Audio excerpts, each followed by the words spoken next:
Saarang, I am super excited to interview you. Yeah, same here. I want to thank Ramya Auntie and Yada for conducting this Youth Spotlight series. And it really helps, I think, yeah, the younger generation of Carnatic musicians share their opinions about music. And I especially remember last Madhuri season, thanks to Yada, I was able to sing in the Tyagaraja Vidvat Samajam, which is very special because that's you're singing right in front of the Tyagaraja Sannidhi. So let's get started. Awesome. First question. When did your artistic journey begin? What are some of the earliest memories you have? Yeah, so my artistic journey began when I was 4 years old and when I lived in Singapore. So I used to go to a party class even back then, and unfortunately I don't have memories of that because I was more than 10 years ago. But I do have memories of going to party class when I lived in California, when I lived in Bay Area. So I used to go to class every week, and so I still remember that those experiences. You learned from Sri Shivkumar Bhatt, the Neveli Padandram, when you lived in California, and now you're learning from Sri Sikil Gurucharan. What is one thing you've learned from both these gurus? Yeah, so one thing I've learned from both these gurus, I'll start with Shivkumar sir. I think the importance of gamakam is something that I learned when it comes to just singing anything like alapana or you're singing kirti, and not just singing those plain notes because the gamakam is very important. What makes a raga unique? And then from my current guru, I would say something that's very important is the importance of data verse when it comes to singing manodharmam. So, for example, when you have these sari, saga, or vigarima patterns, you can adopt those when it comes to when you're singing an alapana or when you're singing kalpana swaram. And I think that's something that's very unique, and that's really something I haven't heard before. What are some of the challenges you've faced as a growing artist? Challenges, I would say the number one challenge is probably when my voice was breaking. A few years ago, that was a very challenging time because, first of all, it's very hard to go and sing in a concert because your vocal range is limited. And second, I think you're also very scared of what's going to happen if your voice is going to crack because you don't want that embarrassment or that slip up to happen because then everyone's going to know, oh, this person's voice is cracking. So I think that was a very challenging time, but I'm glad that I was able to overcome it. How has Carnatic music shaped you as a person? Shaped me as a person. I think first and foremost, it's given me a strong attachment or stronger attachment to Indian culture.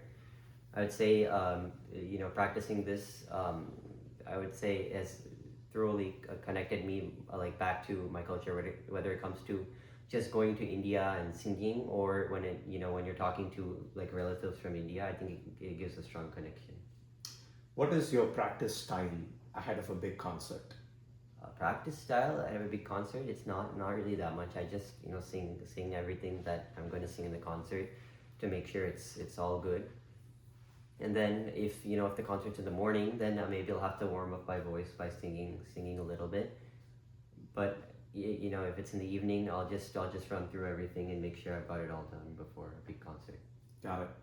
What are some funny moments you've had at the concert stage? Funny moments, not really anything like really big, but I would say generally when I sing a concert, I have trouble with my veshti. It's not it doesn't like it's not very tight when I put it on. Sometimes it's come off in the middle of the concert a couple of times, which is an interesting experience when I get up after finishing. Okay, you're not the only one with that problem. Who appreciates Carnatic music and your music most in your family? My family, I would say my tata is the one who appreciates my music the most because he's also a person who's very invested in music. Even before I was born, he is someone that's very interested in music. He goes to a lot of concerts. He listens to a lot of music at home, and so I think just having that in the family has been a big inspiration for me. And getting into music, even though like my parents are also into music, but I think also having someone outside of like my immediate family who's into music, and I think that's very good in terms of support and appreciating my music and also helping me grow as a musician. Got it. What has been your proudest moment in Carnatic music so far? Proudest moment, I would say not like one specific moment, but I would say something that's very cool is going and performing in the Chennai Madhuri season because those are like very prestigious venues, prestigious sabas, and I think just the experience of going and seeing there is something very cool. Also, obviously, attending concerts, I think, is a nice experience. So I would say that's something that I'm also proud of, and I also consider to be a fun time. Of course, I remember those days. We leave at 7 a.m., we come back at 10 p.m. How do you think youngsters like you can contribute back to the society? Contribute back to society, I would say, connecting to what I said earlier about how music like gives you a stronger connection to Indian culture. I think Because of that connection, you're able to encourage people who are even younger than you. For example, my sister, she also learns Carnatic music, and I think that's a way that I've been able to give back to the community by helping her a little bit. And so I think just encouraging the newer generation of musicians or younger musicians who are even younger than people like me to keep practicing that music. Got it. We've done a lot of talking. Let's do a little bit of singing. Okay. Okay. What's your favorite raga? Favorite raga? I think I would say it's changed over the years. It's still changing now, but probably Bilahari. I also like Behag a lot. I like Shankarabaranam, Todi. But yeah, I would say I like Bilahari the most. Okay. Do you want to do a little bit of alapana in Bilahari?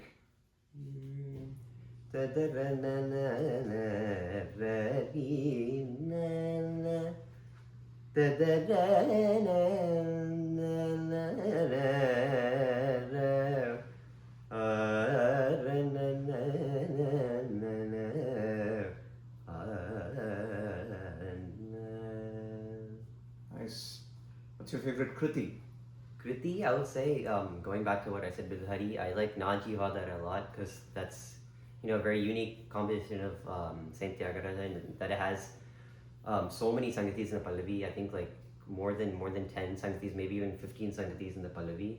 And so that's something that I've never seen. Even if you look at like Aurangasai, I think that only has maybe like 10 sangatis in the Pallavi, whereas the song Naji Vadar, which is Bilahari, that has so many sangatis. And I think just how all the songs are different from each other is very nice to see in the Kriti. Got it. You want to sing the kriti a little? Oh yeah, I'll just sing the first line. Na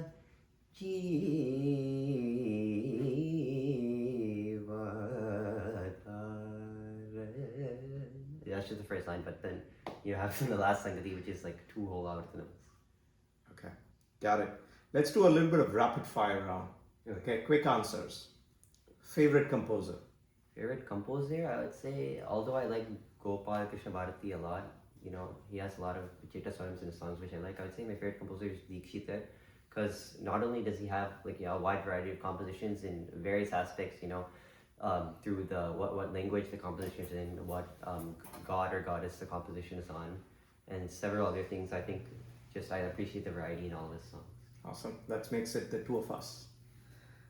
If you can perform anywhere in the world, where would it be? This is an interesting question. I'm a big sports fan, so I haven't seen any like Carnatic music sports collabs, but if I could perform at like an NBA game or an NFL game or a World Cup game, that would be really cool. Yeah, let's do it. If you could time travel, which legendary Carnatic musician would you want to meet? That's a good question. Time travel, so I'm assuming you're talking about like past musicians. Obviously, like MS Subbulakshmi, MLV, and also when like male musicians like KVN, Semanguri. I think those are some very interesting conversations. Okay, awesome. Last question, fun question. Favorite food to eat in Chennai during Margari season? I'm not that big of a thali fan, so whenever I go to like canteens, I usually don't have thali. Mostly I have dosa. I'm a big dosa fan, so just trying different varieties of dosa. Like for lunch I'll often skip thali to have dosa because I like dosa a lot. So just trying different types of dosa, whichever canteen I go to. Awesome. Once again, thanks to Yada for this opportunity.